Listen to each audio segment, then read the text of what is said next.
আমরা এখন দেখাবো কিভাবে আমরা ফেসবুকের একটা ইউজার নেম খুব ইজিলি চেঞ্জ করে ফেলতে পারবো। এটার জন্য আমাদের একটা ক্রোম ব্রাউজারে চলে যেতে হবে। ক্রোম ব্রাউজারে চলে যাওয়ার পর আমরা এখানে লিখবো কি facebook.com। facebook.com এ চলে যাওয়ার পর আমাদের যে পেজটা চলে আসবে আমরা সেটাতে লগ ইন আছে কিনা চেক করব। সেটার জন্য দেখবো আমাদের পেজটাতে আমরা লগ ইন আছি কিনা। পেজটাতে যদি আমরা লগ ইন থাকি তাহলে আমরা রাইটের ওখানে থ্রি ডটে ক্লিক করব। ক্লিক করে ডেস্কটপ সাইটটা অন করে নেব।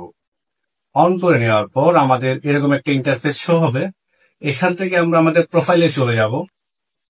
প্রোফাইলে চলে যাওয়ার পর আমাদের ডান পাশে দেখতেছেন, সরি বাম পাশে দেখতেছেন এখানে সেটিং নামে অপশন আছে একটা, একটু দেখাই। সেটিং এ চলে যাব আমরা। সেটিং এ চলে যাওয়ার পর দেখেন, একটু জুম করে দেখাই, এখানে আছে কি পেজ সেট আপ। আমরা এখান থেকে পেজ সেট আপে জাস্ট একটা ক্লিক করব।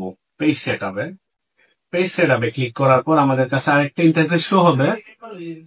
দেখাই আমি আপনাদের ভালো করে। এখানে দেখেন নেম নামে একটা অপশন আছে। আমরা এখানে ভিউতে ক্লিক করব। ভিউতে ক্লিক করার পর আমাদের কাছে এইরকম একটা ইন্টারফেস শো হবে, ইউজার নেম। যদি আপনার আগে থেকে ইউজার নেমটা থাকে তাহলে এখানে ইউজার নেমটা শো হবে, আর যদি ইউজার নেম না থাকে তাহলে লিখে থাকবে কি you have not set a user name yet. So আমরা এই অপশনের ওখানে এডিটে ক্লিক করব। এডিটে ক্লিক করার পর আমরা একটা ইউজার নেম খুঁজতেছে আমাদের।